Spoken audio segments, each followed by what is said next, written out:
Digital 410 Productions proudly presents the What's the Scuttlebutt podcast with your hosts Dodd Abernathy, Jeff Copsetta, and Henry Sledge. Welcome, everybody, to another episode of the What's the Scuttlebutt podcast, your favorite World War II-based podcast. And first and foremost, we want to thank each and every one of you who's been sticking around for the last 5 years. We couldn't do it without you because, well, without you, there'd be no reason to do it at all. But joining us, as always, live from Texas, Mr. Jeff Copsetta. Jeff, how you doing tonight, sir? Good. I'm excited about tonight's show. I think we got a real whopper for our listeners tonight for sure. Not only do we have a whopper, but we're kind of going back to the old school format, how the show originated, how it started. And tonight we are going to go back to basics and focus pretty much on living history.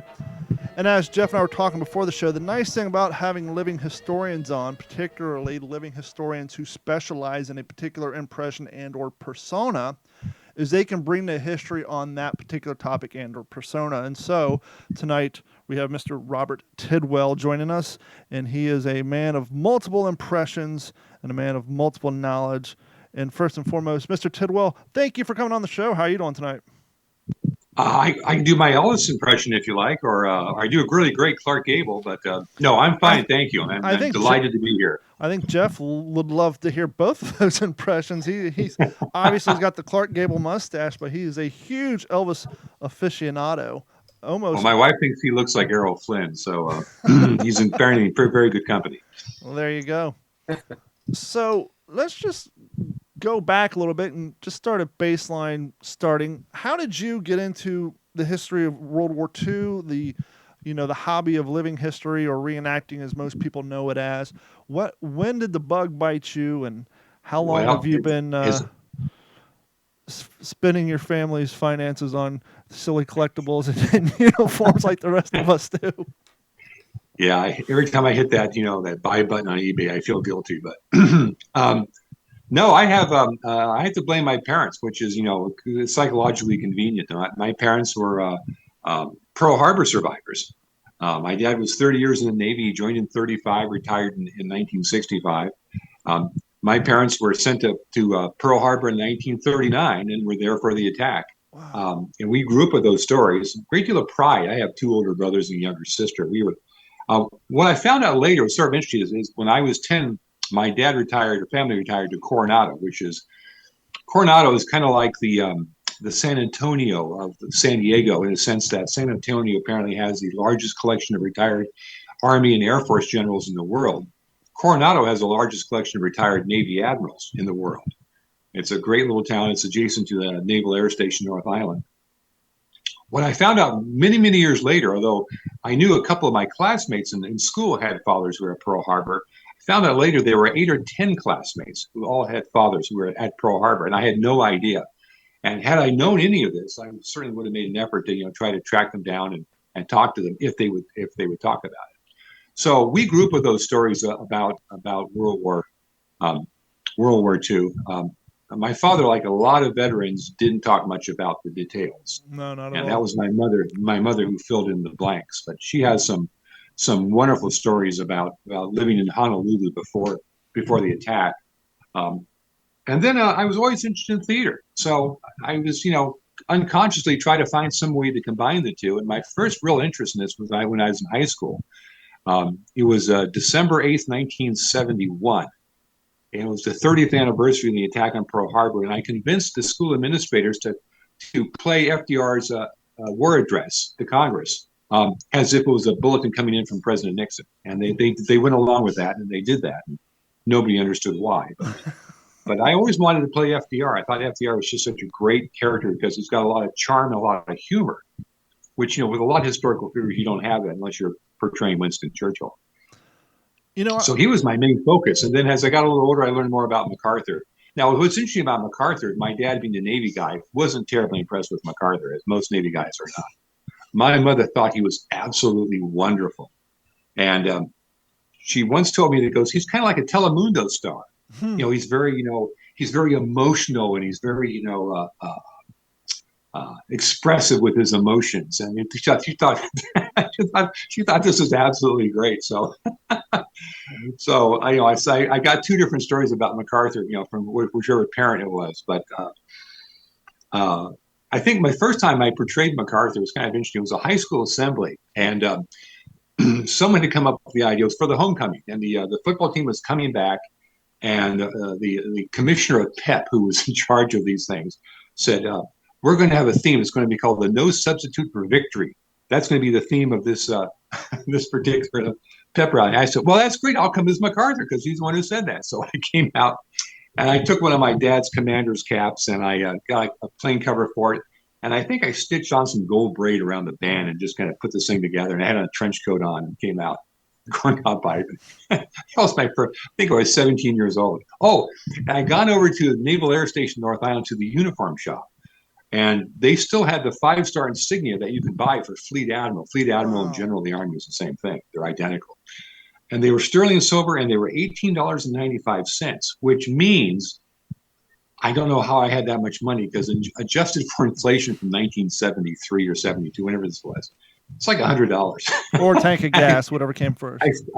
I still have them and I still wear them when I do my MacArthur impersonation. Real quick, I don't want to pass over this. I don't know if the audience heard it, if Jeff caught.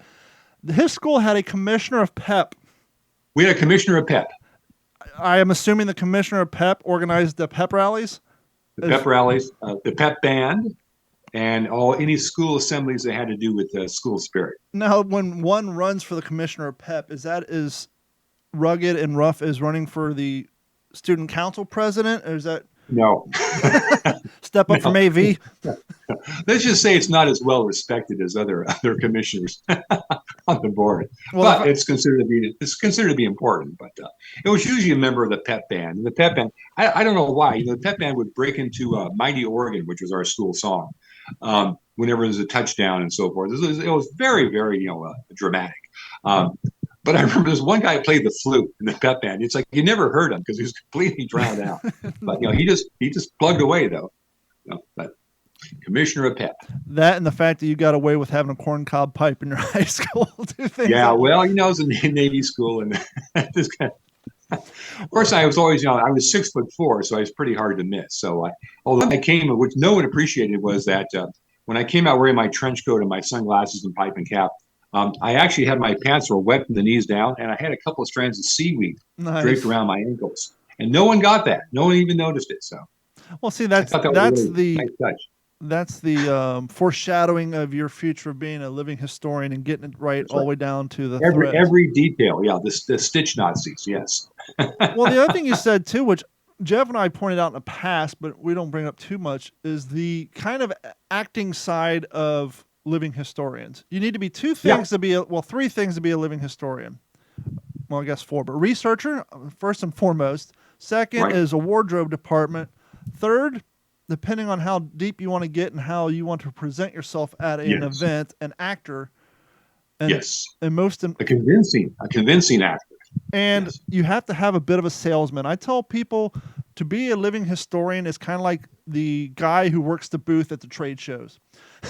By the end of the weekend, you've given your spiel, your sales pitch so many times that, after a few years into this, if you're doing the same impression, you're just like that guy who's trying to sell that new computer or that new piece of technology at the trade show who's been there for 2 weeks. You're selling it. Yeah, I don't know if Jeff told you this, but the first time I appeared at the Pacific Combat Center at the museum I contacted him by email and invited myself, and I had this great. My wife has a cousin who lives 10 miles out of town, of Fredericksburg. So it was all under the guise of, well, listen, I'm going to be out there anyway, Jeff. And so I made him an offer he couldn't refuse. And he'd never seen me before. So, it's an act of faith on his part. I kind of did the same thing. I'm like, hey, I'm going to come out and do a podcast. Why don't I bring my uniform? You supply the weapons and I'll participate in the activity. Yeah. So I did the same thing while I'm here. So it well, if you're really I just make the dreams come true. He's like the Walt Disney for living historians. I tell people it was like, if you watch Saving Private Ryan, I was like Tom Hanks and Steven Spielberg at the same time. It was amazing. Not that I had that kind of talent, but at those jobs. When did Yeah, you? Yeah. When did you participate in your first organized living history event where it was more than just you performing in your wet trousers in front of your high school audience who didn't I get would the? say, actually, we go back ways. There's one character I hadn't mentioned. The actual first after I did MacArthur at the pep rally, it was about 10 years later, and a friend of mine in the local Kiwanis Club. This was up on the Monterey Peninsula, which is just south of San Francisco. Um, knew of my interest in history and knew that my interest in Baden-Powell. Robert Baden-Powell was the founder of the British Boy Scout movement, and he was this very colorful lieutenant general of the British Army.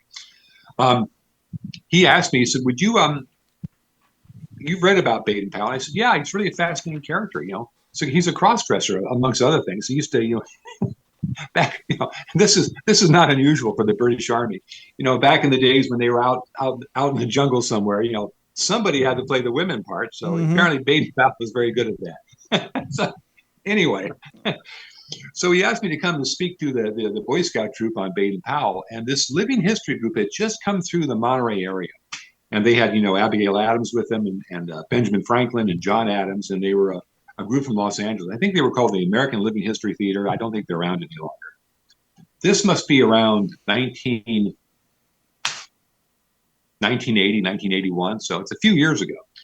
So my wife and I went and watched this presentation. And I turned to her. I said, I could do that. I mean, I wanted to do that with FDR, and I did that for MacArthur at the end. So I contacted my friend, the Scoutmaster, and I said, why don't I come and talk as Baden-Powell rather than about Baden-Powell? I told him about the living history thing. And so I rushed and put together a uniform and wrote out a script and set the stage. And that was my very first time I did this. Now, interesting story about that is for that presentation, we were going to have a special guest come out from the Carmel Valley, but he had the flu that evening. He couldn't make it. It was General Jimmy Doolittle. Oh, wow. That was my one chance to meet him, and he couldn't make it that night. This was several years before he passed on. So it's like, oh boy, talking about missed opportunities.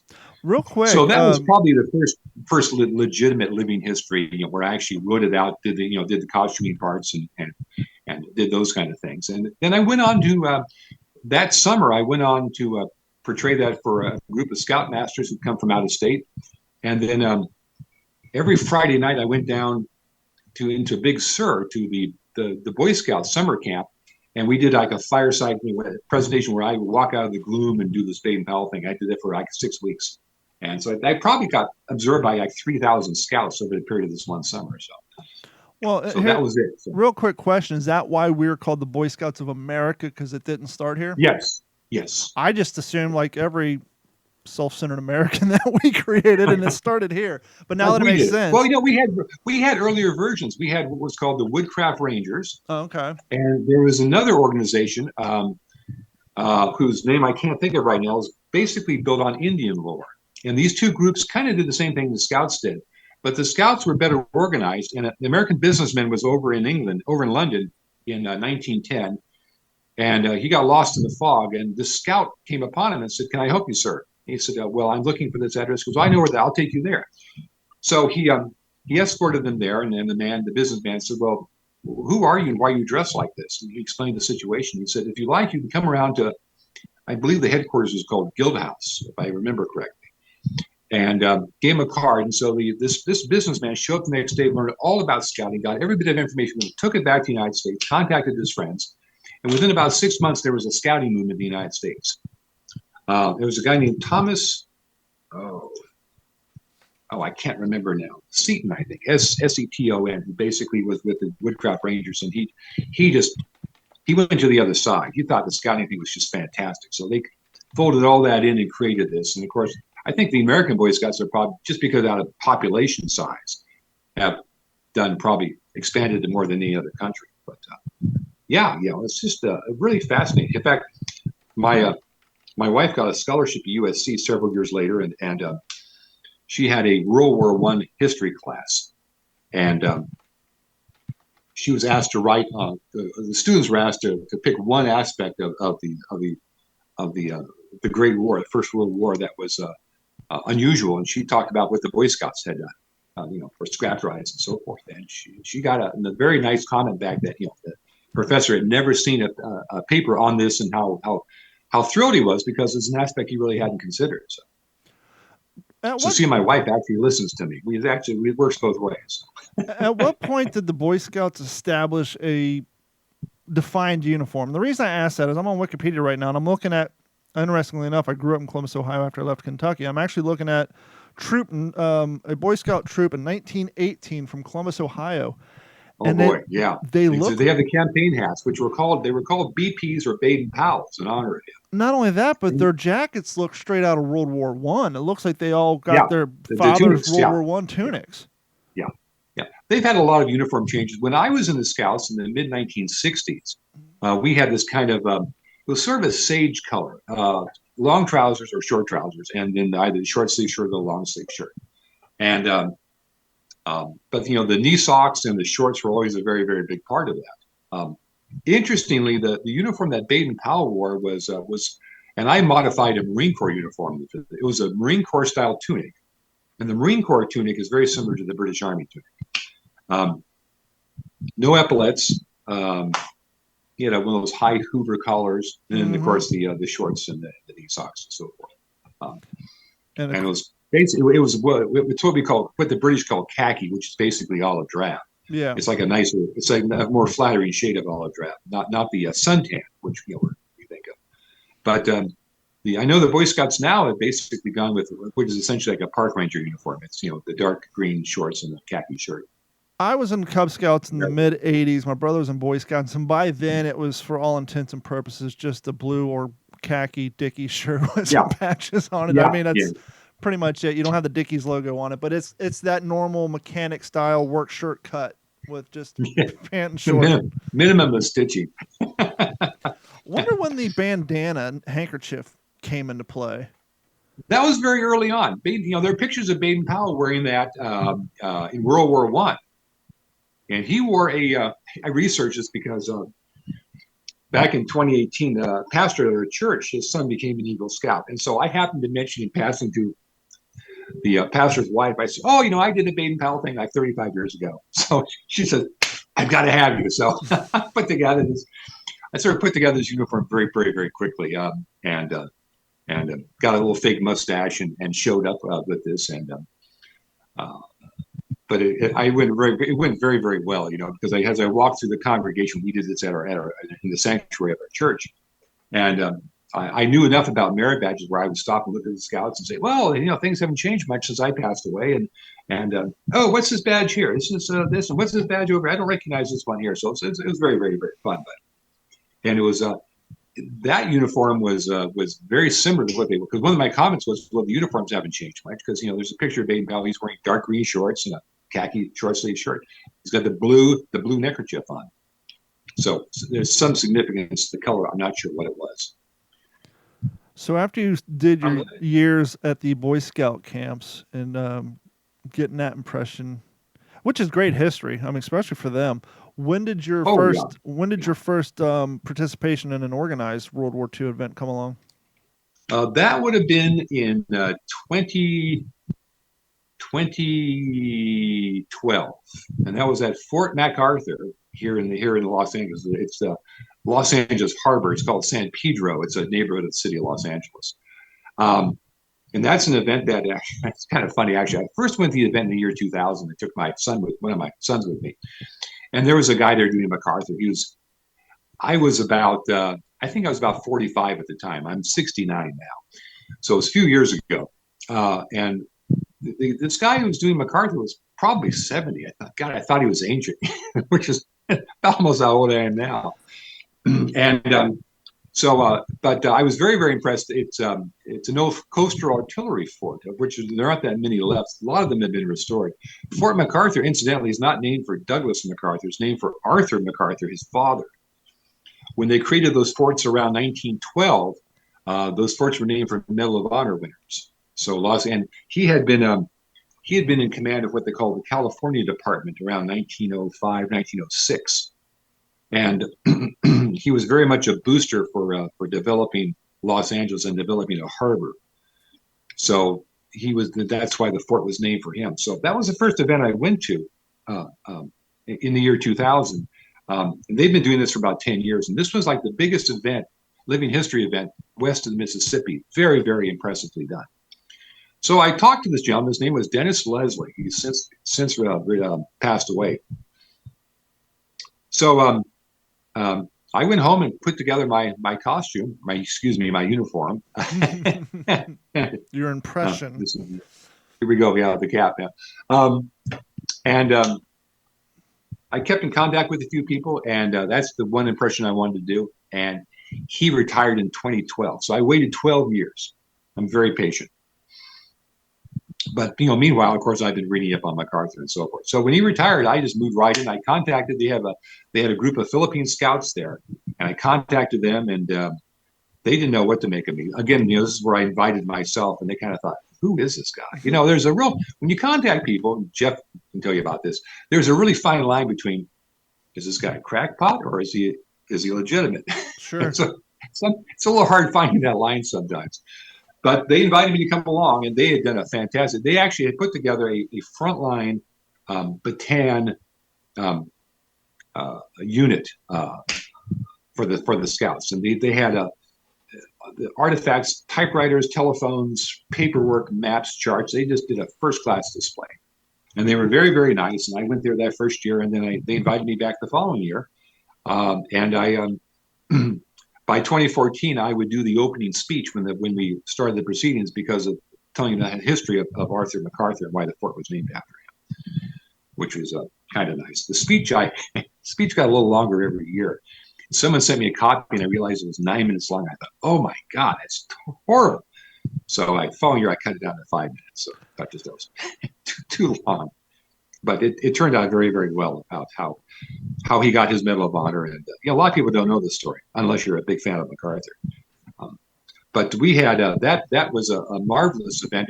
The last event was in 2018, and then in 2019 they scaled it back to basically just but we had everybody. We had Roman legionnaires. We had this one guy, he came dressed like a caveman. So it was a timeline event then. He had the skins on in a club.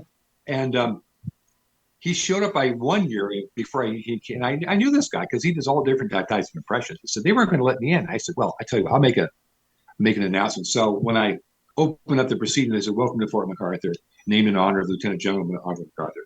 Because I couldn't help but noticing that a caveman is with us today.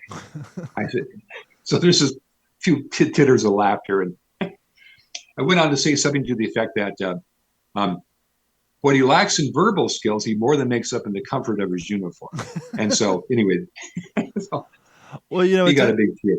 It's interesting because we used to have more when I first started. There's fewer and fewer of them, but we had a few timeline events down here in Florida. And obviously, it being Florida, we'd have a couple people doing their Seminole Indian impressions, and they're just out there in just a loincloth and face paint and just doing the whole thing. Yeah. And we'd have some people doing the conquistador stuff, and here comes the horses trampling through. I mean, it was cool. We don't have them as much as we used to, which is sad. We really, it's one of the things. I just thought it was just wonderful. In fact, my favorite memory of that whole event, when it's over now, was that there was a little bit of a hill as the units would march in, and they would mass at the base of the flagpole of the fort where we'd raise the colors, and I gave my little welcome to Fort MacArthur speech. But as the American colonial forces came with their flags flying, they turned that riot. It was absolutely moving experience. Just the color of everything. Yeah. But we had all sorts of people. We had Russians toward the last few years. We had Japanese soldiers, Chinese soldiers. It's just absolutely fantastic, and it was a great event. And I'm sorry to see it. Did 2020 kill it? I'm sorry. Did 2020 kill it? No, actually, it was. There was the fort was run by the L.A. City Department of the Parks and Recreations, and there were cannons that were fired. There were a lot of local residents who complained about the noise, so we got more and more. The big thing they do there, and they were going to do this last year, but they had to cancel. It's the Great Los Angeles Air Raid. Now, if you ever saw the movie 1941, that's actually based on something that actually happened. Apparently, a bunch of weather balloons. Well, let me back up here. In February of 1942, a Japanese submarine attacked a refinery just north of Santa Barbara. They fired a few shells and did very little damage. within a couple of days, apparently some weather balloons got loose, and the alarm went up, and people assumed that Japanese planes were attacking Los Angeles. And they fired over 6,000 rounds, Wow. anti-aircraft rounds. And, actually, about 4 or 5 people died, 2 of them from heart attacks and the other from falling debris. But the city was completely panicked. So to honor this event, the fort puts on this thing called the Great LA Air Raid. It's done like the last Saturday of every February. And they have a dance band that comes out. People show up mostly in civilian clothes, but it's very, very well attended. I'm always there to greet them as General MacArthur when they arrive. And it's right off the Pacific coast. It faces Catalina Island, and because it's February, it's like 40 degrees and the wind's blowing. And you know, so I had to invest in long underwear because my thin little khaki uniform wasn't keeping me warm enough. But at the end of the evening, they get this countdown that the announcer comes on and says, we just received word from headquarters that there's some planes have been sighted, and we're going to go to a yellow alert. And then finally at 9 o'clock, the lights go out, the air raid sirens come on, and they have some incredible air raid sirens from the actual fort from the 1930s. They crank those things up. You feel like you're in London with the Edward R. Murrow. Absolutely, it just makes the hair in the back of your neck stand up. And then they start firing guns off. Well, clearly the neighbors didn't like that very much. It's a coast artillery fort. The actual emplacements are still there. The guns are long gone. They were 16-inch naval rifles, same size that are on board the battleship New Jersey or the battleship Iowa or the Wisconsin or the Missouri. But by the 1930s, they couldn't fire those guns because they would blow all the windows out of the neighbors' homes around the area. Yeah. And they were, the city was paying all these thousands of dollars in insurance costs. So the fort was, the neighbors have always been less enthusiastic about it, but it's amazingly intact. And they've been slowly destroying the communication center and some of the tunnels. And to me, it's probably like the closest thing you'd ever see to the tunnels on Corregidor. I think it's just wonderful. Wonderful group of people who still volunteer down there. It's like, wow. It's really, really cool event, though. The Great LA Air Raid. We have a new event now, which is a different group of people that it's called the Grand Encampment. And it's kind of doing that same thing. We're inviting people from all different timelines to come. It's being held out in the airport out in Riverside, which is about 60 miles east of downtown Los Angeles. And it's on Veterans Day, so it's around November 10th, November 11th every year, and the weather is absolutely perfect out there because it's like a high of 65, and it's usually sunny. So even in the Inland Empire, it's nice out there. Oh, you know that term, huh? You've been out here before. I spent 3 years in Long Beach, so before I moved to Florida, I left Ohio. I lived at walking distance of Cal State Long Beach, right there on Bellflower. Oh, sure. But it's this little private airport. It's called Flaybob, and it's named for a couple of guys. And a guy was named Flavio, and a guy named Bob. So it's called Flaybob, and it's not that far from March Air Force Base. Speaking of which, we do a Spirit of 45 event every year. We alternate. We did it yesterday on board the SS Lane Victory, which is a O2 Victory ship in San Pedro Harbor. And they pipe MacArthur on board. We have an Admiral Nimitz who comes on board, and Admiral Nimitz gives his speech, which he gave. He broadcast to the nation right after the surrender ceremony on board the Missouri. It's a wonderful speech. And MacArthur it's Douglas MacArthur's show. He does basically runs the whole thing. But it's a great event. But we did a similar event a year ago out at March Air Force Base.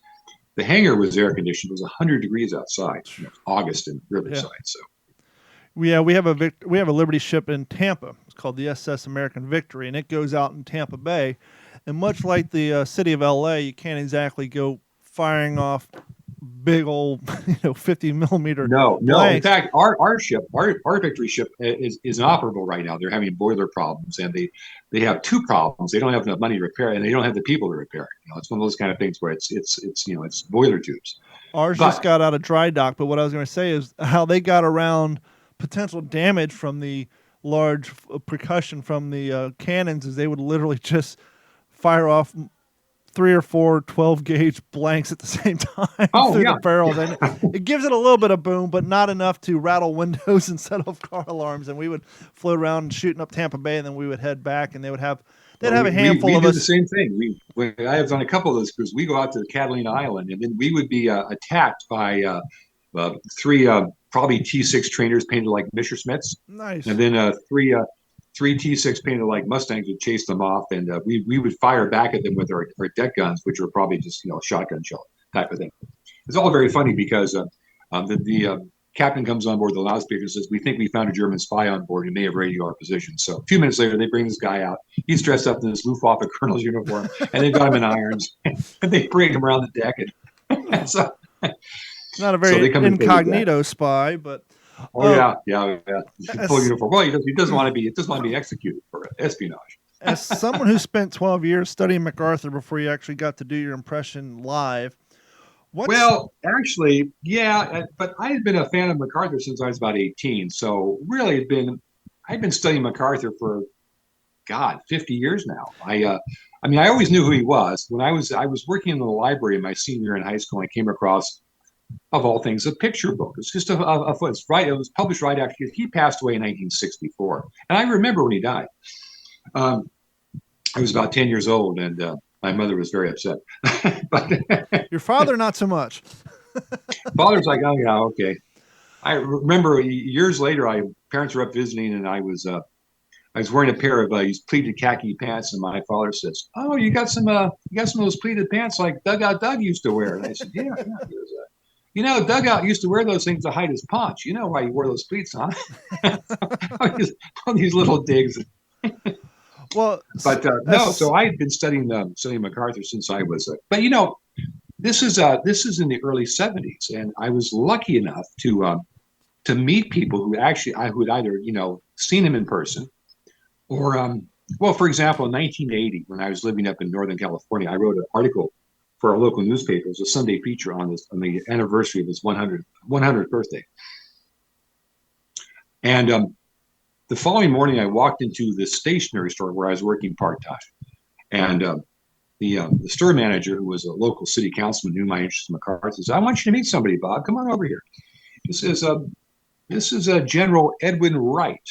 And, of course, I knew who Edwin Wright was. He was another one of these guys who lived in Carmel Valley. Probably was a neighbor of General Doolittle. And Edwin Wright was during the Korean War, he was MacArthur's operations officer. And his nickname was Pinky. I don't know, probably know his school name. And so I knew right away who he was. So and I said, Pinky Wright? Mm-hmm. He was so flattered that some 25-year-old kid actually knew his nickname. So he invited me over to his home, and I sat there with him for like 3 hours talking about MacArthur. And all I wanted to know was, what was he like? What was he like to work for? And I didn't take any notes. I didn't take a paper with me or a pen. I just soaked it out like a sponge. I still remember the conversation. And I just wanted to get an idea. What was he like talking to him? Was he really as dramatic as people said? I mean, did he pace like people say he paced a lot? I was just trying to get a really sense of what MacArthur was actually like. And he was very, very helpful, very, very observant. A very, very nice man to spend time talking to me about that. So I was lucky enough to meet these people. That was probably the only person I met who actually had worked with MacArthur closely. But I had met people who remember seeing him in parades and so forth. And it was really a really great opportunity. I mean, he'd only been dead for 8 or 9 years when I first got interested in him.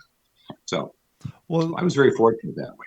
As someone who spent all that time studying him and learning everything you can, what's something you can share with our audience that that you've discovered about him that's not published in every article, every book, every TV show about the man? What's something you feel that people need to know about MacArthur that isn't shared enough? 2 things: his wisdom and his sense of humor. And yes, he did have a sense of humor. His wisdom, of course, is that he just had a really good sense of how far you can push people, how to motivate people, something Pat should have learned. How to manipulate people.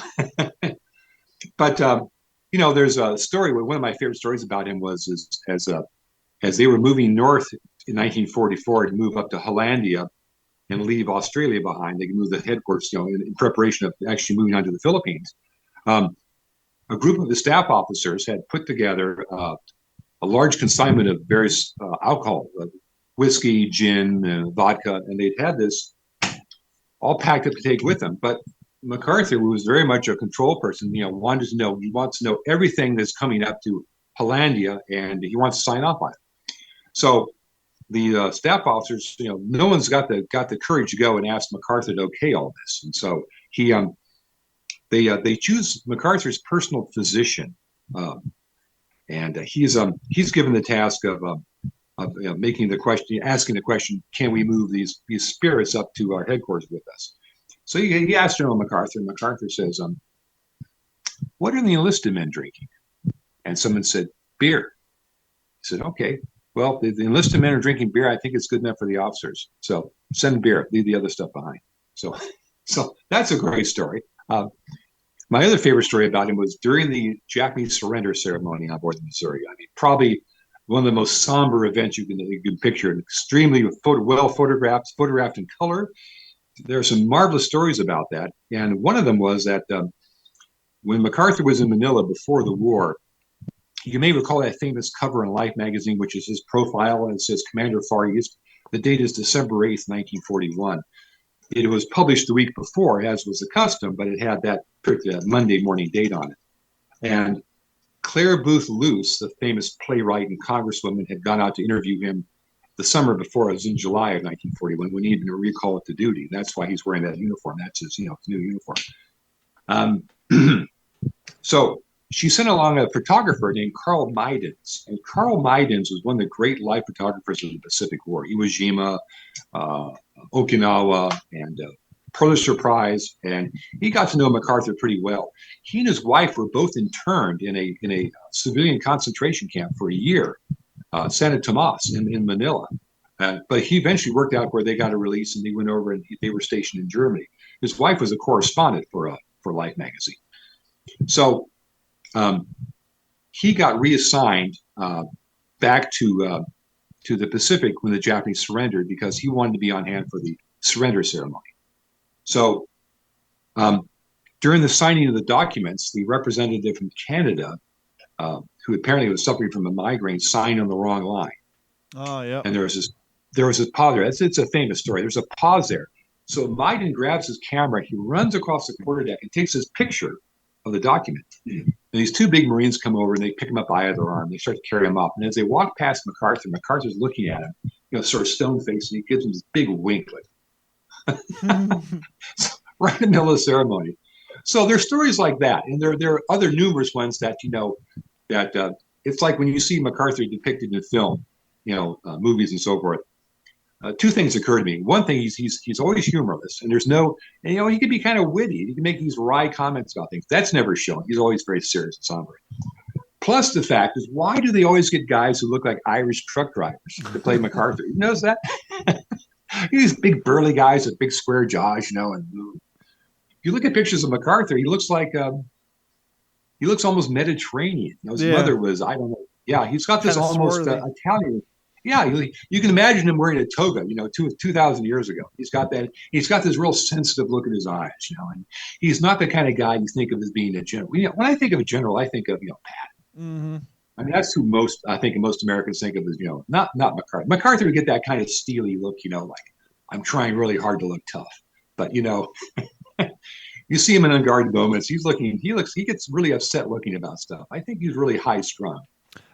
Twitched a lot, hands are always moving type of thing. So those are things I try to incorporate. I tell stories about MacArthur when we go to various, air shows or events like that. So I want people to try to see the overall picture. And really the best source for all that is just read the memoirs of people who worked with him, his doctor, his pilot. There's a correspondent who worked for CBS named Bill Dunn, who wrote a great account called Pacific Microfilm. He was there at the fall of Manila, and he came back. He's the guy, when you see them wading ashore at Tacloban in October of 1944, and Jeff, I may have teased you about this. I said, we need this guy wearing civilian clothes. He's carrying a portable typewriter with him. There's this one guy gets off the landing craft. He's got no helmet, no hat. He's got a portable typewriter. That's Bill Dunn. So he's going to write the first story. So he was a marvelous, marvelous source of information. And all these guys, just tell these stories. Another great story was that when MacArthur first arrived in Brisbane, where they were located at the very beginning of the war in March of 42, they didn't put any kind of guard outside the elevator on the upper floors where he and his wife and son lived. So apparently these two drunk sailors came in one night and knocked on the door. MacArthur wasn't there, but his wife answered the door, and they said, well, we wanted to see the general. So they got rid of those guys, and they decided that they needed to put a guard. So they put an army guy up there, and he was some corporal. had a machine gun, sat outside the front door, and he dozed off one night. Whoops. And he woke up because he felt something brush past him, and he looked and he saw the door closing. It was back of MacArthur. MacArthur didn't even wake him up. So the guy's probably tired. So MacArthur's headquarters, his frontline headquarters, is that, you show up there and you wouldn't know. I mean, it was completely unlike Pat. I mean, nobody wore ties. MacArthur would walk around wearing like a bathrobe, his West Point bathrobe most of the day. And the guys on guard duty were just sitting around. I mean, it was very, very relaxed. He was not a spit and polish kind of guy. And you kind of get the idea that, he was like Patton. He was the anti-Patton. I mean, Patton was this weird combination of chaos and extreme order. And MacArthur was like really just the opposite. MacArthur was everything was very, very controlled, very contained, but he was very, very relaxed. And I think that's part of his charisma, is that you look at him and physically he's very, very tense. His hands are always twitching and so forth, but he's always very kind of, hey, whatever. I don't get upset about anything. So, Jeff, you got any questions? I have his charisma. Yeah, I got a couple of things. And I mean, first, I guess our listeners are well aware that Robert is very well versed in numerous subjects and the knowledge. You've been talking for about 2.5 days straight. So it's been unbelievable absorbing all of this information. I've never seen Jeff so quiet. But no, two things. I want to go back and talk about your wife, and we're going to do that in a minute, because it really plays with. But it really plays in the things that we talk about a lot on the show with reenacting and the support. But no, what I'd like to do before we go back to your wife, though, I'd like to kind of the impression that you said that your dad had of General MacArthur. I feel like that's the overall majority, right? Oh, that's Dugout Doug, and this and that. And I just doing a little bit of research before coming on tonight, because I don't have an opinion either way. I thought he was a great general. Anybody that served in the Army for 52 years is probably doing something right. Yeah. But there are a lot of superlatives. There's a lot of superlatives that are attached to MacArthur's name that I had no idea. And I think, when we just throw out Dugout Doug out there as World War II historians or, people who think they know something about the man, if we really go back and look and really what he accomplished, just prior to the First World War and then what he did with the 42nd Infantry Division, I did not know that he was responsible for the Rainbow Division. That's an unbelievable. He was chief of staff. He put it together, and he was one of these kind of guys. He's always got the best people he could find for his staff people.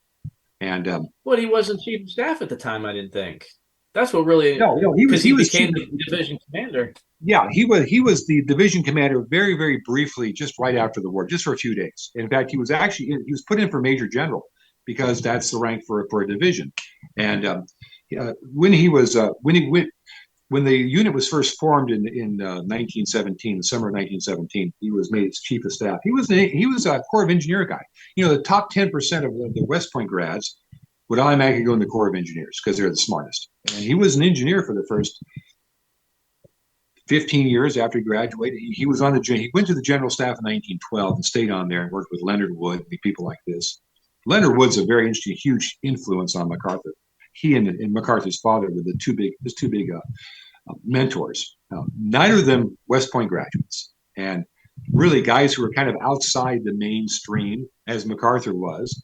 I mean, MacArthur is like, when you look at people like Fox Connor or Marshall or Eisenhower or Patton, these guys they're all part of the Army establishment. They go through all those service schools, command and control and Army War College. They do all those things that, if you're going to go for a high rank, you have to do. MacArthur didn't do any of this. The only postgraduate course MacArthur ever took was an engineering course at Leavenworth, I think in 1911. And then he came back the following year and taught that course again for other students.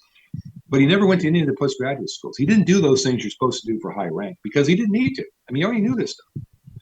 He was really, and I think he was basically homeschooled. He was a homeschooler. I mean, essentially what they call an autodidact.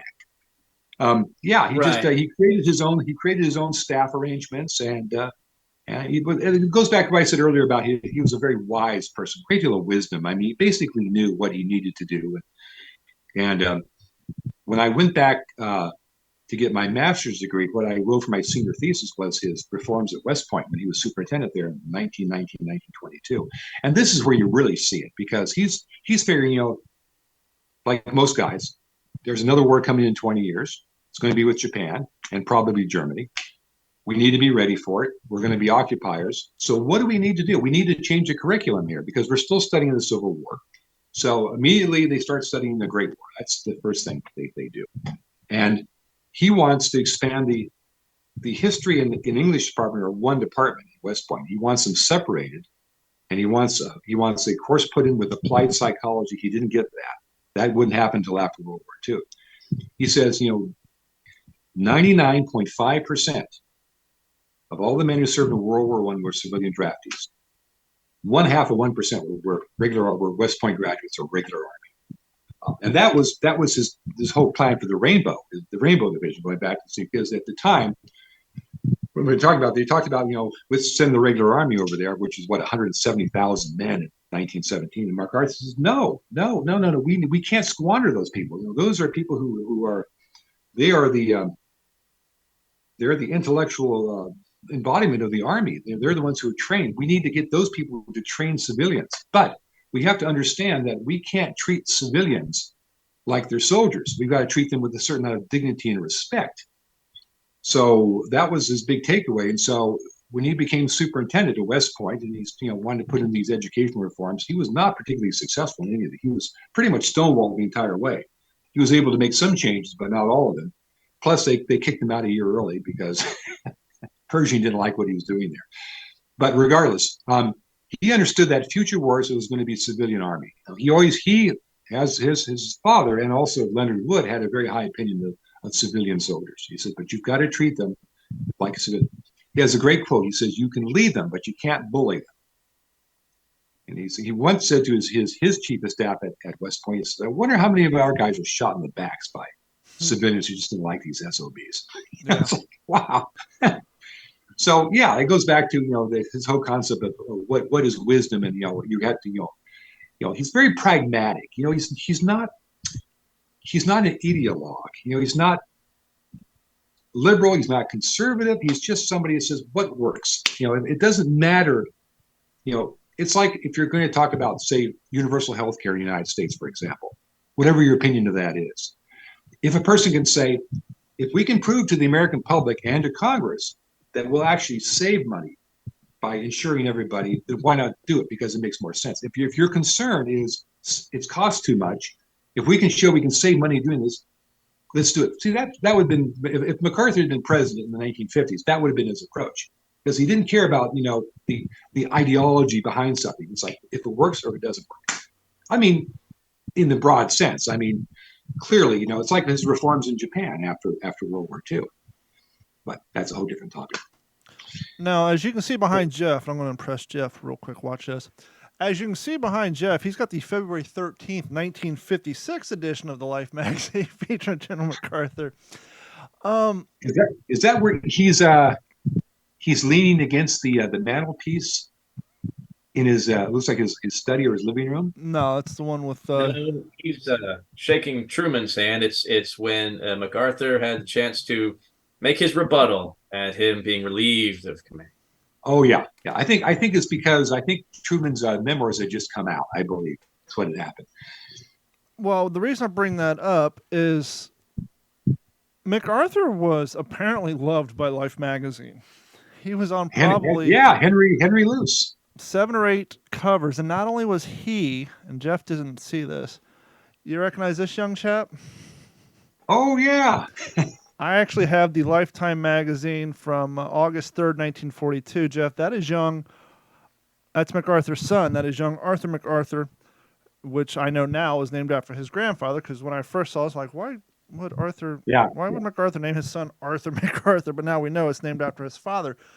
But apparently, I was going to say that someone over Lifetime magazine had a real love for MacArthur, because I looked up quickly. I think he's on 6 or 7 different covers, not to mention his son and then his hat. His hat's on a hat rack. Yep. So they were huge fans of him.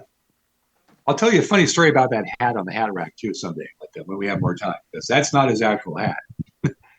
That's a hat that the War Department made up, or the Pentagon made up in 1961 for him to wear when he went back to the Philippines to commemorate the 15th anniversary.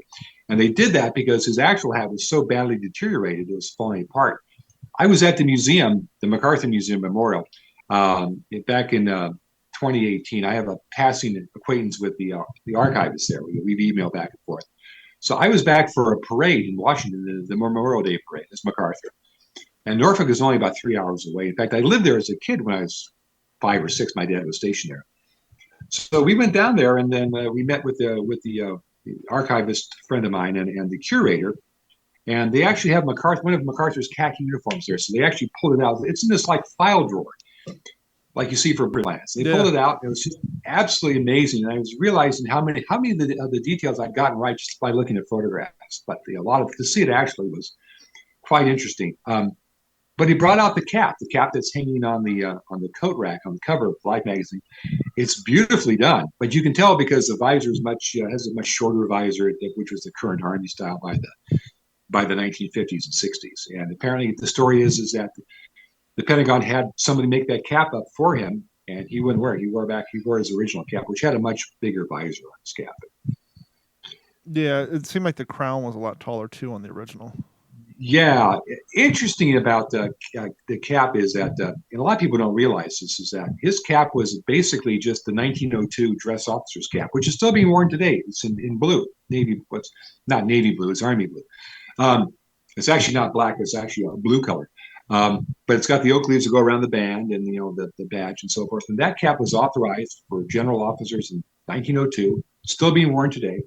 And what MacArthur did was, when he became Field Marshal of the Philippine Army in 1937, he wrote back to his hat maker in New York and said, "Make me up a cap that make it in khaki cotton, so I can wear it every day." So a lot of people talk about how MacArthur's cap was, custom made, which it was, but it was specially designed by him, which it wasn't. It was just a standard general's cap, made it in a different material. It's kind of silly. It's like wearing a seersucker top hat. It's kind of silly. Sure. Well, I mean, it worked for him, and it's become his trademark next to the pipe and the aviators. Here again, the whole spit and polish patent thing. And here's MacArthur's cap. And if you have that gold braid, you put it on the tropics, within about 3 days, it goes green. I mean, because of the humidity. And that cap was looking pretty mingy after the PT boat ride to Mindanao when they left Corregidor. When they evacuated Corregidor, it got drenched with seawater, and it was looking pretty nasty. About 8 years ago, the MacArthur Memorial decided they were going to mount a new display because the actual cap had been sitting flat on the surface, and over time, the cap it gets kind of flattened. So they had a new display they were in. So this local news station came and covered it for like an 8-minute thing. It's on YouTube. You can pull it up. And so they got the cap, and I'm looking at it. And it's absolutely amazing because there's this huge, it's all this here is all sweat stained. This is all dark in here underneath the cap here. And it's just, he wore a thing for 15 years. Yeah, I'm looking at a colorized photo of him. And I don't think it was colorized. I think it was shot in color. It's just a photo. It's talking about World War I, World War II, and Korean War. And yeah, underneath, right on at the bottom of the eagle, it's just a completely different color, brown. Sweat stains. It's definitely so. The story goes, according to one of his aides, by 1950, just before the Korean War, apparently his wife made some comment because there was a big sweat stain on the crown of the cap because there's no lining there because it's too warm in the tropics. So his wife said, she called him General. She said, "General, you got to do something about that cap." And so he called in his aide, a guy named Sid Huff. And Sid Huff writes about this in his memoirs. He comes in one day and says, "Sid, Jeannie says that I need to recover the top of my cap. So can you take care of it for me?" And he said, "Yes, sir. How soon do you need it back?" He said, "Well, I can give it to you tonight. I need it back tomorrow morning." No rush. So that night, Sid goes home back to his quarters. And he digs through, and of course these staff off, they all have their uniforms custom made when they're in Japan. So he finds a shirt that's a similar color to the cap, and he tracks down this tailor who apparently was a tailor to the royal family and to the high military officers. And he takes it into him and says, we've got to cover this tonight. You've got to work tonight to do this. And the Japanese tailor, he goes, no, it's going to fall apart if I touch it. So what they did was they took a piece of acetate and they cut a circle on it. They put that down on top, and then they cut out the shirt, put it down, and he just hand stitched. They just laid right over the top, and they just slowly hand stitched the whole thing on top of that. And so it's more of a replacement shell than an actual.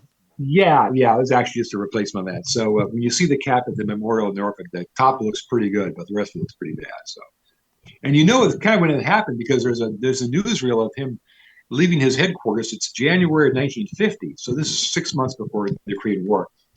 It's his 70th birthday, and all these Japanese students, little boys and girls, are lined up there, and they're waving American flags, and they're singing "Happy Birthday" to him in Japanese. And he comes out and he stops. He takes his hat off and he doffs his hat to them. He sees this big sweat stain on the top. So that's before Jeannie and MacArthur said anything to him about it. So, but poor Sid Huff, he had to rush over and probably sat up all night with the tailor, make sure everything gets screwed up. And then he had to run the hat back to the embassy where they lived. So the following morning when MacArthur left, he had his hat there. So interestingly about that, he had a green wool cap made up. Which appears in a couple of pictures, and it looks identical to the khaki one, except it's done in OD. And it's on display at the Pentagon. There's a MacArthur corridor at the Pentagon. It belongs to the MacArthur Memorial Museum, but they have it on permanent loan at the Pentagon. And he only wore that a couple of times. Apparently, after the PT boat ride, his cap shrunk. So he had this green version made up, which he wore a few times. And then Sid Huff, the long-suffering aide of General MacArthur, took the original cap back to New York. And he went back to Washington to meet with people in the Pentagon, and they had the cap stretched out, rebuilt, brought it back. So, I mean, I love stuff like that. That's the Stitch Nazi in me. So yeah. Now, interestingly enough, you do another unique impression that I think deserves some quality time spent on it. You want to explain to our audience how you got involved in one of your second primary, or your secondary impression that you do? Yeah. FDR? Absolutely. Oh, yeah. Well, again, having parents who grew up in the Depression, hearing all these stories about FDR, and I saw a clip of FDR when I was in high school, and it was he just reminded me of somebody in my family. And this was MacArthur also. There's you find people that just it's like he reminds you of an uncle. And there's a quality about FDR. He's it's some footage of where he's being interviewed for a newsreel, and it's the camera keeps running, and they're talking to him and say, "Well, Mr. President, we want you to turn your head this way," and he says, "Oh, like this," and he's just real. It's like he's like somebody you know. Yep. Of course, that was the appeal. People talked about during his famous fireside chats. They felt like he was talking directly to them. In acting, if you go to school in England to learn acting, as my wife did, which is what they call technical acting. It's not method. It's just the opposite. They actually, you intellectualize everything. They have what they call first, second, and third circle. And for example, if you're John Gielgud or Ralph Richardson or Laurence Olivier and you're on stage and you're doing a third circle, you're talking to everybody in the theater. But first circle is you're talking to one person in the front row. And FDR had that ability where he to talk to people. It's like, FDR was the first president who really brought informality to the White House. So if you were to meet with President Hoover right before Roosevelt became president, he would say, he'd call you Mr. Abernathy the entire time. FDR would say, "Well, I'm delighted to meet you, Don." And he'd go right to the first name. And a lot of people didn't like that. They weren't used to it because it's too informal, especially for the 1930s and forward. But he had that ability just to connect directly with people. Which we talk about Ronald Reagan being the great communicator, but a lot of people when Reagan was president said, "Well, he's like FDR that way." But FDR really started that out. So FDR was somebody who was really kind of familiar. But the other thing FDR has going for him is he's funny, he's charming, he has a great sense of humor. He was known for quips, which is these like one-line comments. And he was irreverent. Probably one of my favorite stories of that was in the mid '30s. And back in those days, as they do now, they would have the annual convention of governors, where all the governors from all the states would come and meet with the president. They'd have conferences and so forth. So FDR had arranged to have a meeting with 6 of the New England governors, and they all showed up for breakfast the following morning, and he forgot about it. He looked up from his Oval Office, he looked around and said, "Oh, well, you're not all here to secede from the Union, are you?" Apparently, none of those thought it was very funny, but he just had that way of just kind of connecting. And he's just a natural born leader. And he was somebody that that was really the first impression I ever wanted to do was FDR. I tried to convince our school to put on a marvelous play called Sunrise at Campobello, which the drama department thought was totally inappropriate for the school. It was made into a movie in the 1960s with Ralph Bellamy and Greer Garson playing Eleanor Roosevelt. Now, why you would get one of England's most beautiful actresses to play Eleanor Roosevelt, I have no idea. But they gave her the fake teeth and everything. But it's about his battle with polio and how he overcame that over a 3-year period. And so I thought it'd make a great play. It's very inspirational. Of course, I wanted to be cast as part of FDR. I'm going to put you on a spot here to prove a point. We've been talking about Stitch Nazi all night and authenticity. What year and model was his wheelchair? Oh, FDR's? Yeah, what year and model? He didn't have a model year. He had 4 wheelchairs. There you go. He had one at Hyde Park. Well, he had 2 at Hyde. He had one at Hyde Park. He had one at his what they call Top Cottage. He had one at Warm Springs and one in the White House. And Jeff, did I send you a picture of the one I mocked up? When I sent those pictures to you? Yeah. Yeah. So what we did, and of course, if I can adapt something that's available and make it look like it's authentic, I will do that first. My MacArthur uniform that's Dickies pants and a Carhartt shirt, which are heavily tailored. Well, interestingly enough, I brought this up in the past. Dickies did make uniforms back there, and their modern day stuff hasn't changed that much. There might be a slight different angle on the pockets, the shirts are. The work shirts is that they have one seam. They're not double stitched, and any of the seams are not double stitched. They have a one-piece collar. They don't have the banded collar. Carhartt had those, and I bought a bunch of Carhartt shirts, and I had a tailor actually modify them with the more pointed collar with a little flap on the collar. And he had one of those little Western yoke things in the back of his shirt. It's like a little arch you see with Western shirts, and which I didn't know about until I saw his actual uniform when I was in Norfolk. And he had elbow patches on them. They were the same color as material, things like that. But no, FDR's wheelchairs were the kitchen chair, and he had a local blacksmith put together some bicycle wheels on a metal frame. They painted it all black. So for my wheelchair, I found an existing foldable wheelchair. Now, the type of wheelchairs you see now that fold up with the vinyl seat and the vinyl back, they were made by a company called Everest and Jennings, and that foldable wheelchair goes back to 1934 or 1936. Very, very spoke wheels. So I found one of those. Guy was selling them. You had like 20 in his garage. So the idea was I wanted something that was foldable so I could put it in the back of my car and take it with me. Otherwise, if I had a full size wheelchair, I have a little Hyundai and it wouldn't fit in my car. So we adapted that. So he had the little wheels in the back, which are in the front. So we just turned the chair around. Yeah. Now the problem is with modern wheelchairs. They're tilted so the back of the seat is lower than the front, so people don't slide out. So when you turn the chair around, it's just the opposite. You slide right out of it. So we had to put in some springs in the front to do that. And I painted it all black, and my wife refinished the kitchen chair. So yeah, I'm looking at a photo of it now. I did a really, really good job, because that's what I was going to say. That's when you're doing an impression, depending on what impression it is. There's one piece of that impression that's required. This is a particular one that's you're not going to pick up it at the front of World War II impression. So I have a friend from church who this guy is, we call him MacGyver because he can make anything.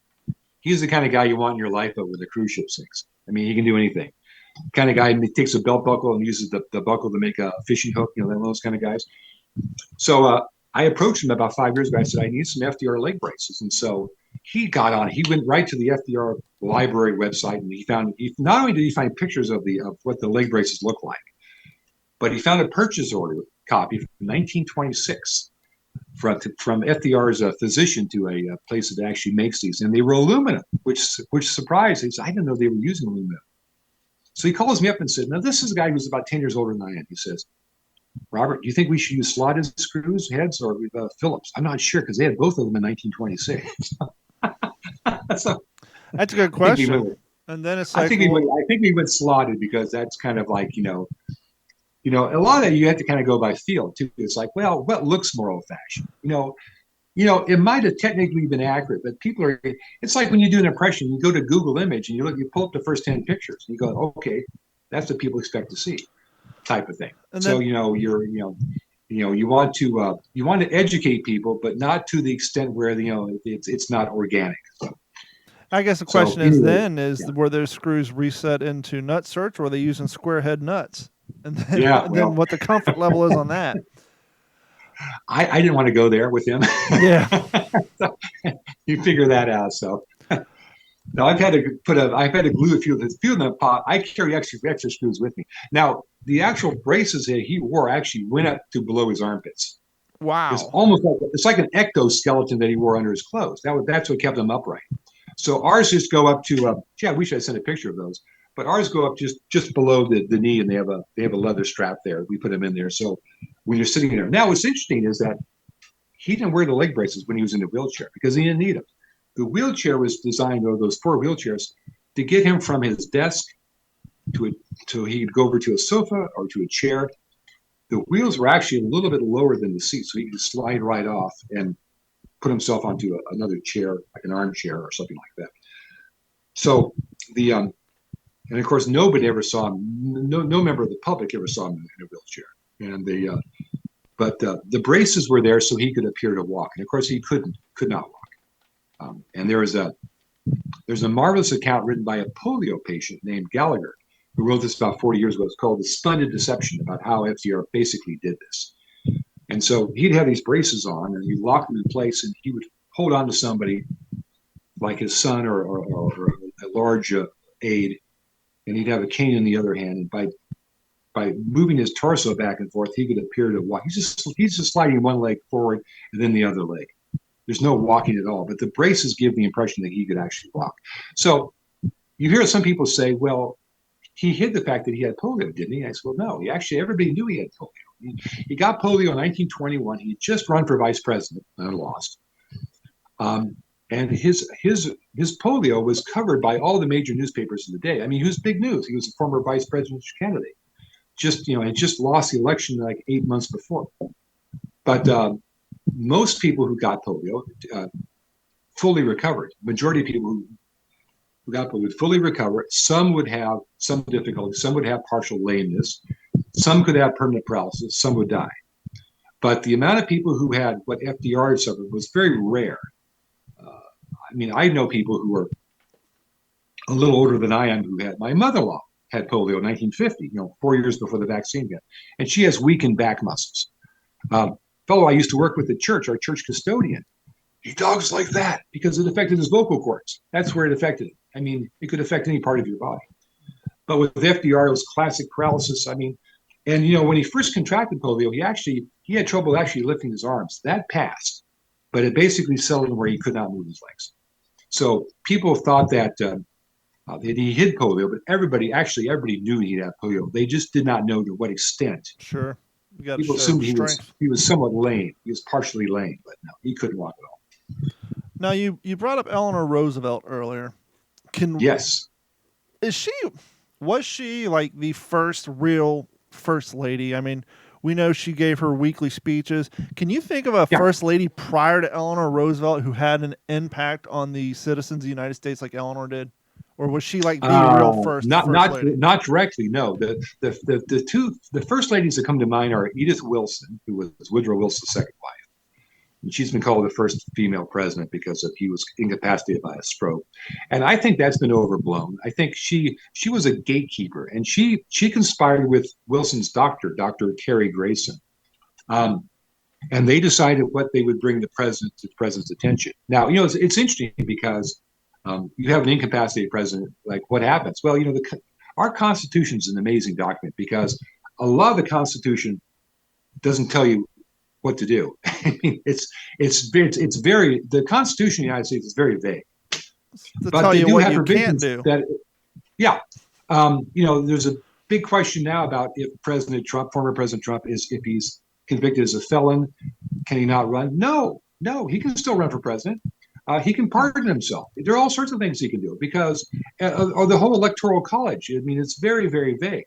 I mean, each state has its own requirements, which is really kind of, for my way of thinking, it's really kind of strange for if you're having a presidential election, a federal election, then you think it would be more standardized. But no, every state can winner take all or 51% or whatever. So the Constitution is very vague that way. One of the things in the Constitution was that if a bill comes before the president, he doesn't sign it, in 10 days it becomes law. It works. And that's what happened when Wilson was incapacitated. He was incapacitated for the last 19 months of his administration. It was a huge period of time. But, the country went on. It's kind of like that old joke about Calvin Coolidge when he was out on the presidential yacht. They were on the Potomac one summer afternoon, and he dozed off, as he often did. So he wakes up, and there are a group of people, and they're all staring at him. He says, "What? Country still here?" So, yeah, the country was still there. Yep. So Edith Wilson, yeah, but she was not somebody who people really knew. Probably our most accomplished first lady was probably Lou Henry Hoover. She was the first female graduate of Stanford University in 1895. She graduated with Herbert Hoover, and they were both from Iowa, although they didn't know each other when they were living in Iowa. And she was the first woman in America to receive a degree in geology. She was a geologist, and I don't think we've ever had a first lady who did that. But she was very influential with the Girl Scouts, but she was not a public figure in the sense that she was. Eleanor Roosevelt wasn't trying to be a role model so much as Eleanor Roosevelt was. She felt a need to connect with with a lot of women and disenfranchised people in the United States. So she had her column, which is really amazing. She wrote that thing every day from 1935 until she died in 1962. Just remarkable. Now, yesterday when we had our little Spirit of 45 event on board the Lane Victory, Eleanor Roosevelt delivered actually in her column, My Day. She wrote that, and it was really quite an amazing speech. And my wife recited. My wife came as Eleanor Roosevelt yesterday. She's got the Eleanor Roosevelt eyes, and she recited this speech. And it's funny. She turns to me afterwards. She says, "Have either of you seen the new Barbie movie by any chance?" No. I'm guessing no, but no. Okay. It's about empowerment. Her speech could be right out of that Barbie movie. It's just, I have seen it. I have not seen Oppenheimer yet, but I've seen Barbie. No, I got dragged out to the last voyage of the Nemir this weekend, so my weekend was all about vampires. But she talks about the fact that women are going to have to help men adjust to peacetime and the women and so forth. But the fact that women have to work together for world peace type of thing. It was just a remarkable thing. She's just a remarkable person. It's just my favorite quote of her. Yeah, I'm sorry. I'm really glad you brought that up because that's the point I wanted to make earlier. No. But I'm talking about Mrs. Tidwell here for a minute because, very few reenactors that I know of. I mean, I know, my wife participates with me, but we don't have a specific couple that we portray as living historians. Yeah. She's got a few uniforms, and I always kind of like to laugh. I do a lot of, as you know, Robert, I do a lot of 8th Air Force stuff. So I like to think of her as she's English anyway. And I thought maybe get her a waif uniform one day. She does a great English accent. But she's got a few American. Your wife is English? Yeah, I'm sorry. Well, I mean, she's Texan first, but she's mostly all Texans are Texan first. Right. You guys a never lot got of other Republicans. reenactors. Yeah, no, it's it's a yeah, a lot of other reenactors don't always have that kind of support. No, or I know, I know like 4. I think I know. Well, one who's really involved, but other than that, and maybe 2 other guys whose girlfriends show up and just put on a dress, but they don't actively, participate. No. So it is rare. Right, but let's give it up for Mrs. Tidwell.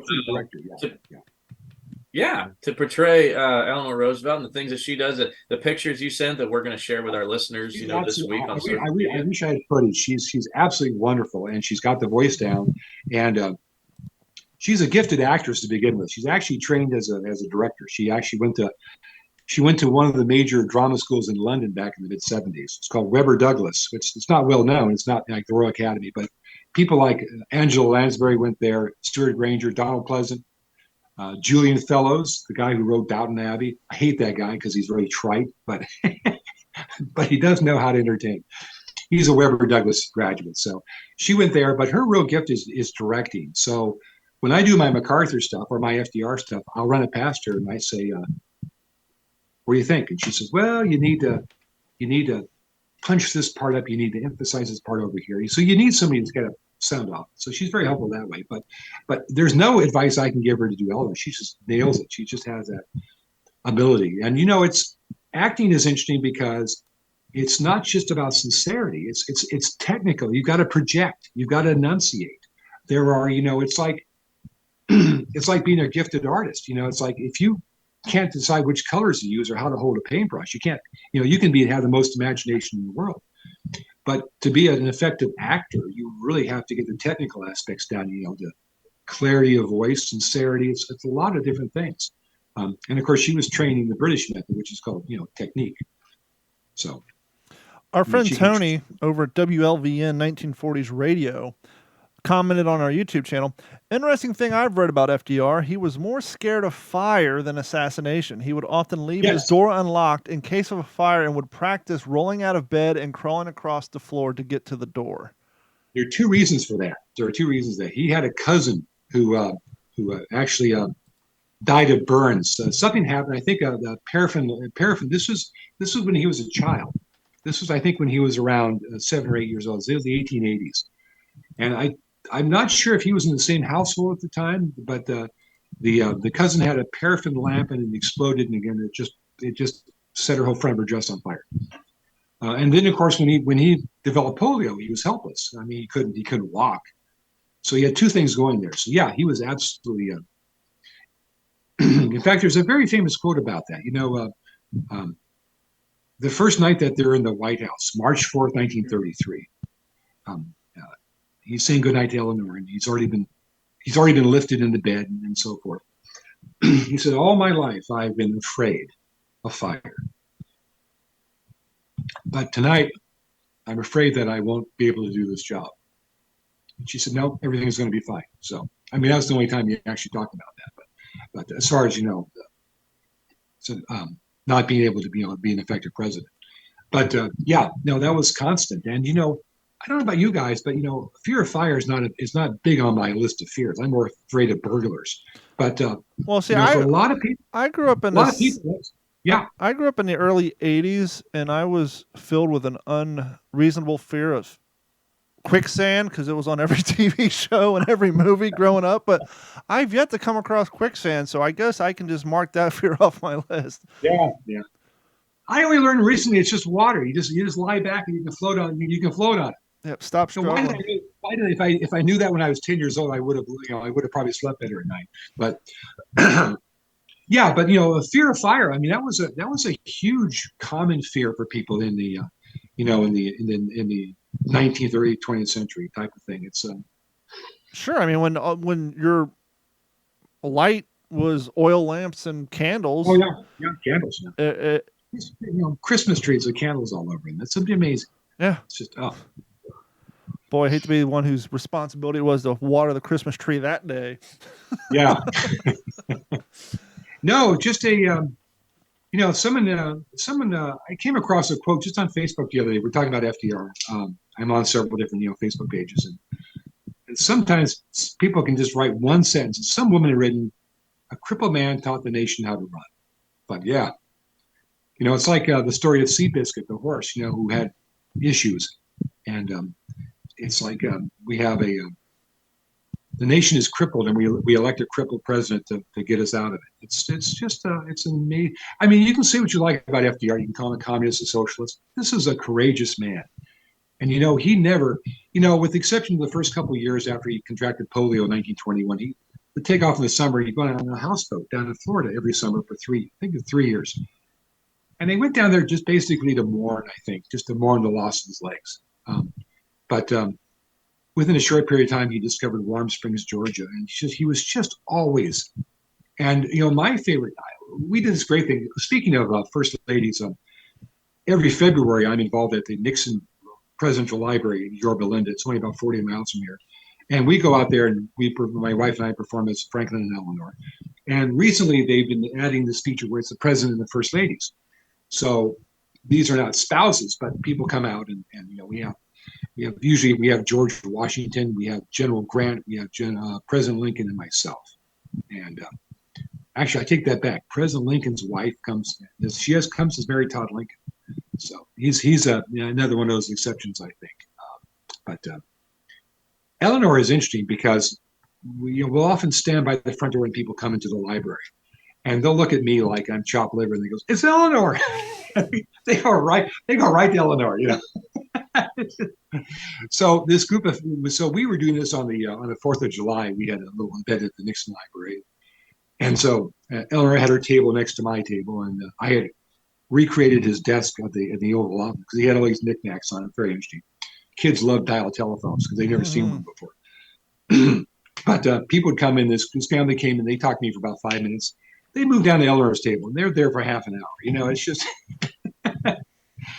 Once again, in those environments, it's male dominant. War history, politicians. It's men. And as we were talking, with the exception of a few, Eleanor was the first, female kind of role model in that position.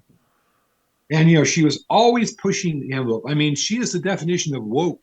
Yeah. I mean, when you think about it, because she was saying, what about these people?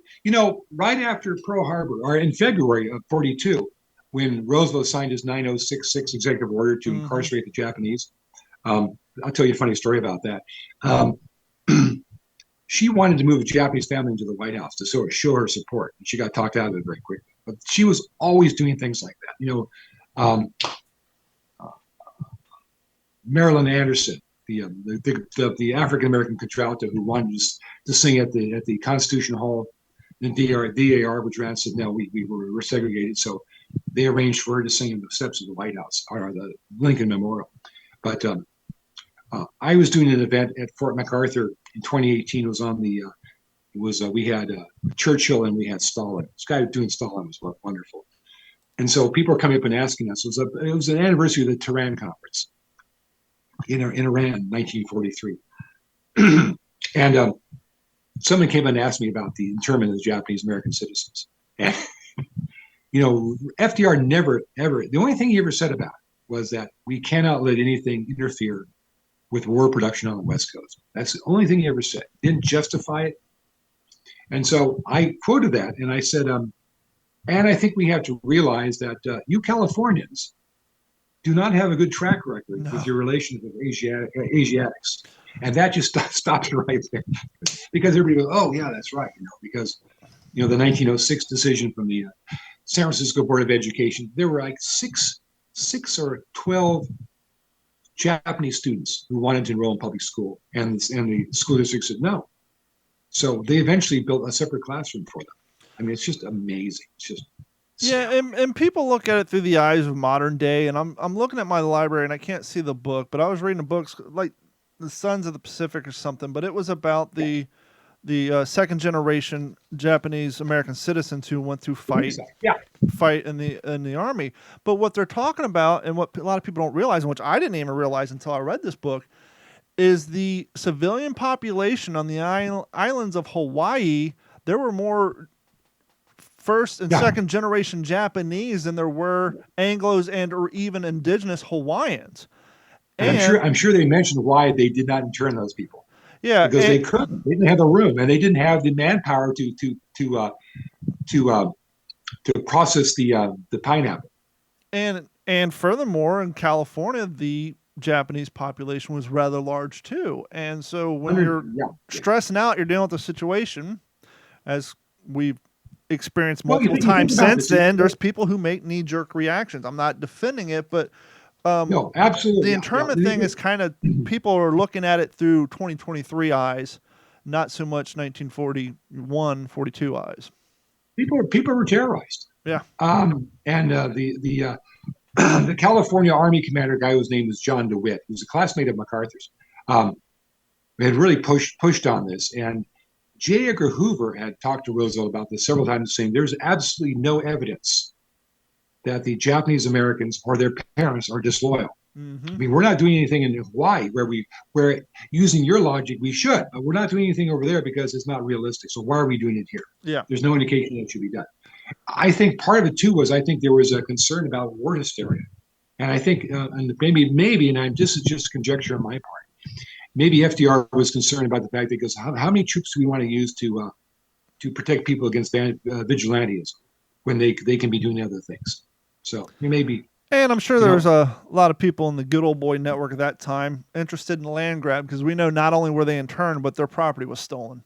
And that in and of itself is disgusting. I mean, well, they didn't seize it, but they basically made it in such a way where they couldn't pay the mortgages and they went into foreclosure. Yeah. Now, there were some, Anglos who were friends of Japanese Americans who actually made the payments, kept the property in that family. But that was very rare, few and far between. But yeah, there was no provision for that. I mean, the government could have put a moratorium on, or the government could have paid for it. Yeah. So we'll pay. You're given 48 hours to vacate. I mean, can you imagine the Army coming up to your house and saying, well, you got 48 hours to leave because we don't know when you're coming back. I mean, you just have to kind of put yourself in that position to think about what that was like. There was a very prominent. Then you have the 442nd Infantry, the Nissan. The highest proportion, highest casualty rate proportion, highest major decorations for bravery. Daniel Inouye, the senator from Hawaii. There was a very prominent rock band that came out in the late 90s. They're popular up until the lead singer passed away a few years ago, called Linkin Park. And the keyboardist of that is Japanese descent. And he had a side project called Fort Minor, and they put out a song called Kimji, and it was about his grandparents who went through the internment camp. And at the beginning of the song, they're talking about them showing up and you having 20 minutes to shove whatever you can in a garbage bag. And it's not only is it interesting, but it's very cool historically to have, I say modern day, even though it's 20 years old now, but to have a modern day song given the viewpoint of what happened through the ancestors and the people who were there in a modern day musical format was very cool for the time. And it's nice to see that was put out there. Yeah, exactly. Before we go ahead. I'm trying to think of the actor who was on Star Trek who played Japanese American actor. Oh, I'm not a Trekkie. My wife would know this off the top. Talking about the original Trek or the modern? The original from the '60s. Yeah. Oh. I can't think of the actor's name. It slipped my mind. I could have told you any other day, but you put me on the spot. He was interned in Arkansas in the camp. Yeah. So I think he was born in 38 or 39. So as a very young child, George Takei. George Takei, thank you. Yeah, Arkansas. So they had those camps as far east as Arkansas. Before we move on real quick, before we wrap up the show, we always usually end with what you read. But I want to remind everybody, because it's been a while since we've really hit it, we want to hear from you. Please send us an email to mailcall@WTSPWWII.com. We want to hear what's going on in your lives, any suggestions, comments, questions, anything you have for the show. And as we did tonight, if you haven't done so, please go over to WTSPWWII.com. Click on that Patreon link. Sign up and subscribe. It'll cost you $1 a month. It goes a long way to support the show. But or you can support the show by simply going to YouTube. Go to YouTube, like, subscribe, watch some of our videos. You can participate and ask questions during the live stream like Anthony did from WLVN 1940s Radio tonight. There's, I didn't see it at the beginning, but when we first started the show, fan Gabe Riviera came on and said he's currently stationed North Island of Coronado, California. And so you guys can participate in the conversation that way. And so real quick, I'm on the same book, so I'm not going to get into it. But Jeff, what you reading? Well, I talked a little bit about it last week, and I finished it since then, and it is an absolute must-read. I've read a lot of books about the Second World War from all perspectives. I've read very little about strictly from the Navy perspective. I'm just not a Navy guy, and I just had a hankering to just read a book that was from that perspective, right? Navy runs very deep with my great grandfather and my maternal grandfather, and I found I just never really read a book just strictly from the naval perspective. This is the book, The Heart of Hell by Mitch Weiss. This is the book we have referenced many times on the podcast, and I hope my clock isn't too much of a distraction back there. I know it's gone. But we've referenced it many times with Dennis on the show. That it's Dennis's research, it's his hard work, and it's his passion, and it's his family that made that book possible, even though it was written by Pulitzer Prize winning author Mitch Weiss. But guys, I was telling Don this a little bit before the show, and he said, "Man, wait till we go live." But there's a reason I don't read about today's war, right? I don't want to read about it. It's not that I don't care. I don't want to. I had never thought so much about my time in Baghdad as I did reading The Heart of Hell. I didn't think that a gunner on a Humvee would have so much in common with a sailor on an LCI gunboat in the shadow of Mount Suribachi at Iwo Jima. And I'm not saying that comparing services in any way or comparing tour of duty in any way, but the things that I was subjected to and that my battle buddies were subjected to was so much in common with what these guys had to do. And when you man, it's an emotional book. Read it. It's a must read. If you're not a Navy fan, even, you're going to get so much out of it, because this was such a pivotal part of the Battle of Iwo Jima, and it happened 2 days before the Marines ever hit the beach. And it's sickening that it's so overlooked at what those gunboats did, the sacrifices that were made, the importance of the frogmen and the UDT teams that went in on those lanes prior to. But this is the most human story that you're going to find in a book about the Second World War. You are going to see relationships born through letters. You're going to see love born through letters. You're going to read excerpts from these letters. You're going to see families completely pulled apart. You're going to see young lives completely snuffed out. And you fall in love with these men for the first 300 pages of this book. You can hear them laugh. You know what songs they like. You know what their girlfriends' names are. You know what their daughter's name is. You know the girl that they say that they're going to marry when they get home. And these guys don't get home. So many of them do not get home. Read The Heart of Hell, the untold story of courage and sacrifice in the shadow of Iwo Jima that would not be possible but without our friend Dennis Blocker and his grandfather's unbelievable sacrifice, being one of the few that actually walked away from that without any physical scars. Nobody walked away from LCI 449 without lasting scars, without emotional scars. And it's a service that we need to always have in our hearts and in our minds as moving forward, of just what 71 men did on a small boat off the coast of Iwo Jima so long ago. Wow. Hey, Robert. Yes. What you reading? I'm still reading the here, let me grab it. The author's name here. Let's see.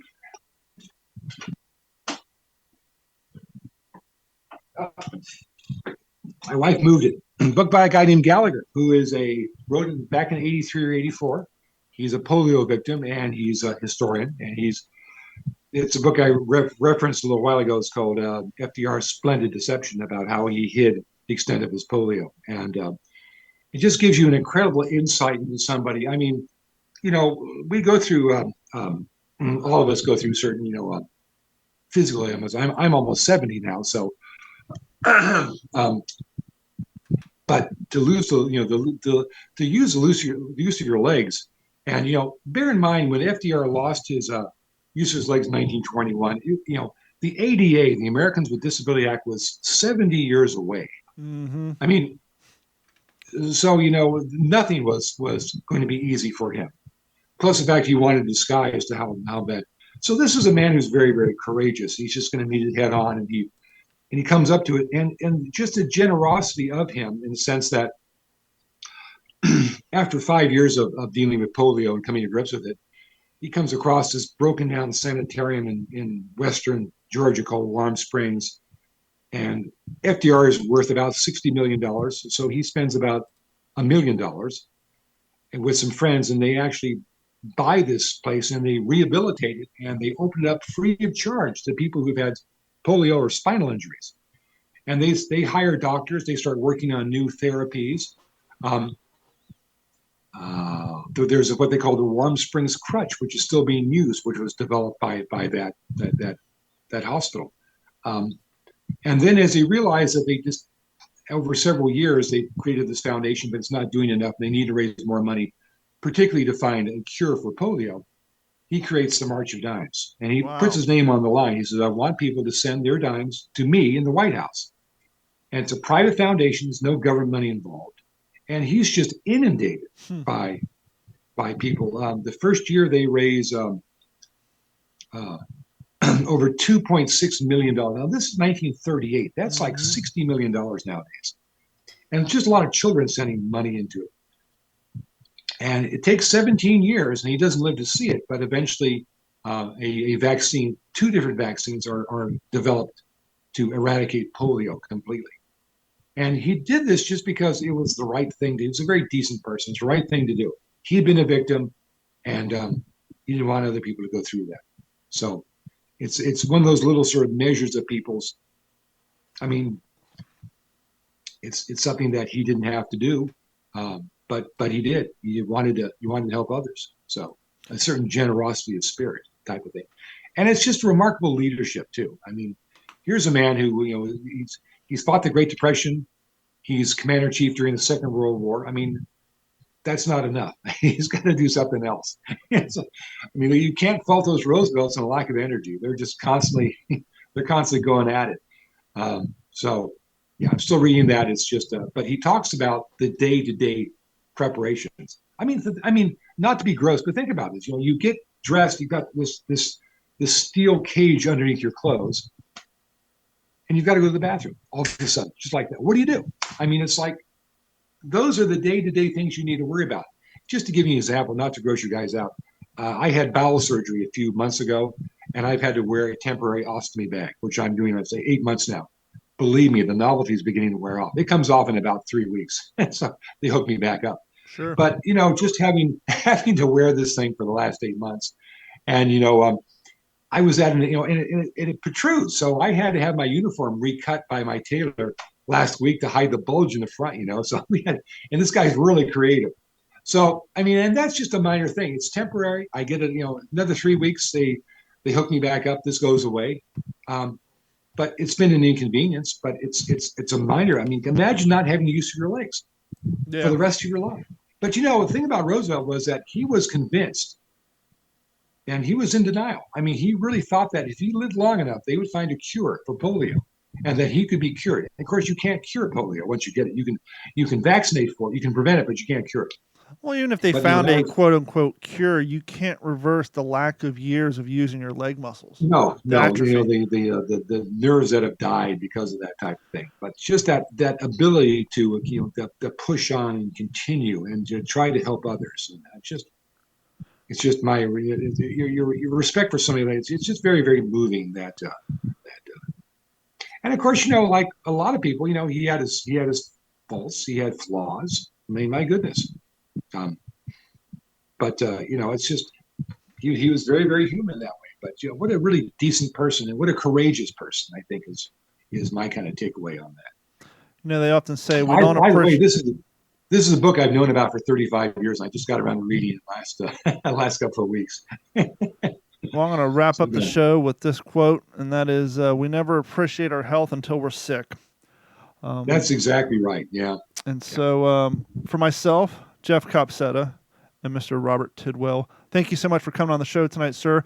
Jeff's been trying to get me on for a year now, and we just haven't been able to. I was doing Harvey, to play Harvey a year ago. And I said, I just can't make that one. And then things got sidetracked. But thank you. I'm really delighted. and very, very honored to be on your program. I've heard very nice things about it. So, Well, I appreciate your time, and for everybody here, we will talk to everyone next week. This has been a Digital 410 production.